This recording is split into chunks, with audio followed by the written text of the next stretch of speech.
Am I the a-hole for wanting to uninvite my sister-in-law from my wedding because she keeps undermining my wedding planning? Sorry, even after removing some stuff, this turned out to be really long. Throwaways, so hopefully Kayla doesn't find this. My fiancé, Nate, 27M, and I, 26F, have been together for almost 3 years. He proposed to me about 6 months ago, and shortly after, we found out I was pregnant.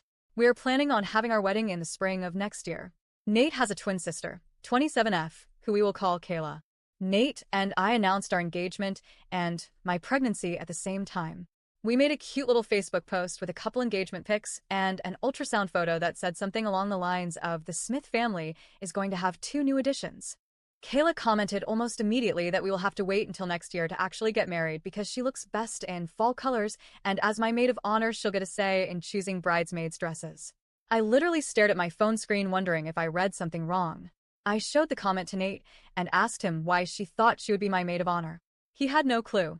So, I texted her, and this is how that exchange went. Me: Hey Kayla, I see you saw our announcement on Facebook. Thank you for being ready to step up for me, but we haven't started working out wedding logistics yet. And I haven't picked my bridesmaids, much less my maid of honor.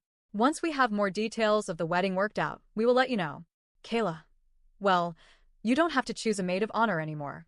I'm your maid of honor. Me: I don't understand. I never asked you to be. Kayla: You don't have to ask. That's what makes me such a good sister. Me: I'm sorry, you're not my maid of honor. Kayla: We'll see about that. I showed these messages to Nate, who said he would deal with it. I have no idea what the extent of their conversation was, but Kayla never brought up being my maid of honor again. She just reared her ugly attitude in different ways. As of now, Nate and I have booked the venues, caterer, the florals, decorations, and the DJ already. A couple months ago, I invited mine and Nate's mothers, along with my sister, Sam, who I asked to be my maid of honor, to do some dress shopping. Kayla found out from her mom and invited herself to tag along. We started by looking for a dress for Sam. I wanted my bridesmaids in a pretty pastel yellow, but Sam's is going to be more golden. Kayla would not shut up about how yellow is such an ugly color, and I should go with pink or blue instead.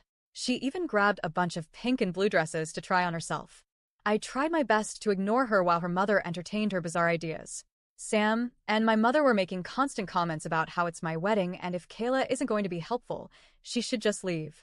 Unfortunately, she didn't, and I am too nice to kick her out in front of my MIL, who I already have a strained relationship with. Our mothers were able to shop for their dresses with little interference from Kayla, but as soon as I started trying things on, she had all sorts of things to say. She would tell me that certain styles wouldn't look good once I had a baby bod, and even told me I should consider not wearing white since I'm obviously not a virgin.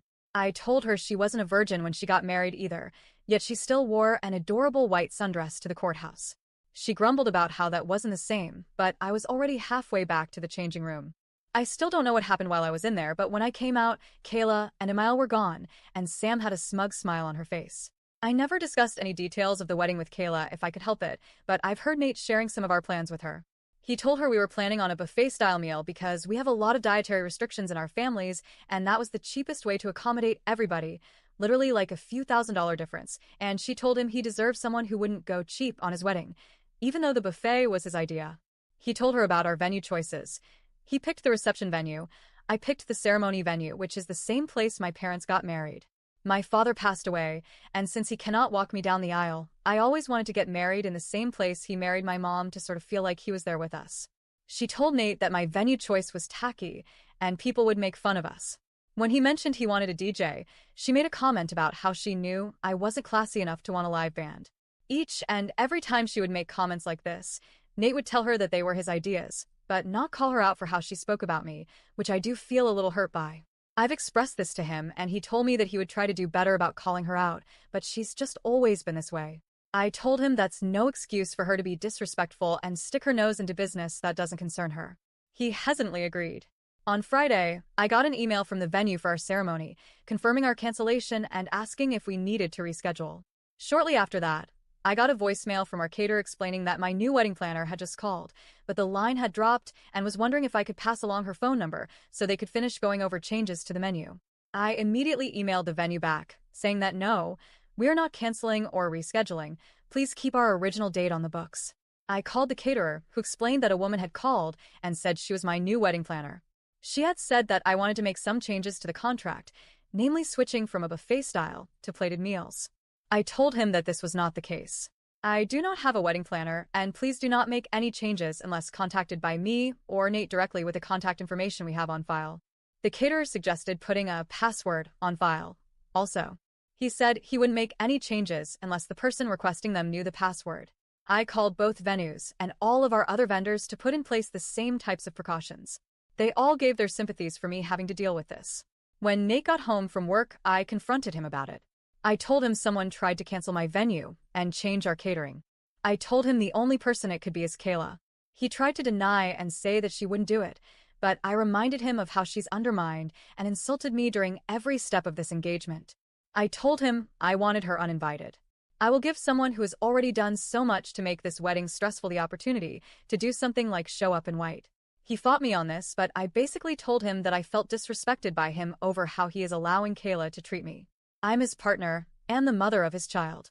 My feelings and comfort should be more important to him than his sister's childish antics. We met with her for lunch earlier today, and once we got dessert, he asked her if she was trying to make changes to our wedding plans. She said, and I quote, "Well, yeah. It's the maid of honor's job to make sure the bride is making the right decisions." Before Nate could even say anything, I told her she is not my maid of honor, and even if she was, that would not give her the authority to undermine our decisions and make changes to the wedding plans and budget behind our backs. She said she didn't see what the big deal was since her grandmother had offered us a pretty large chunk of change as a present to help pay for the wedding. I told her again, the wedding budget is none of her business. She tried to argue, but I just cut her off. I told her that her behavior regarding our wedding thus far has been nothing but disrespectful and insulting. I told her trying to cancel my venue had crossed the line and she was no longer invited to the wedding. She seemed absolutely shocked by this. She looked at Nate, waiting for him to defend her. And then he did. He looked at me and said, "Why don't we give her one more chance?" I asked if he was kidding. He said no. That Kayla was only doing what she thought was best for us, and now that we've told her that it wasn't okay, we should give her a chance to correct her behavior. I didn't even respond. I just got up and left. I went and got in my car and drove home, thinking to myself if he wanted to side with his sister, then he could rely on her to get home. I ignored him trying to get a hold of me. Once at home, I packed a small bag and left for Sam's house. I told her everything, and she told me I could stay as long as I needed to. But now she's at work for the night, and that's where I am now. Trying to process what just happened. Trying to figure out when I became second place in Nate's life. Trying to figure out if there's any way to fix what he just broke in me. He keeps switching between asking where I am, telling me he didn't think this was that big of a deal, and apologizing and asking me to come home and talk. I don't feel ready to talk to him just yet. I'm still too upset, and I feel like I'll do or say something I will regret, like call off the wedding altogether.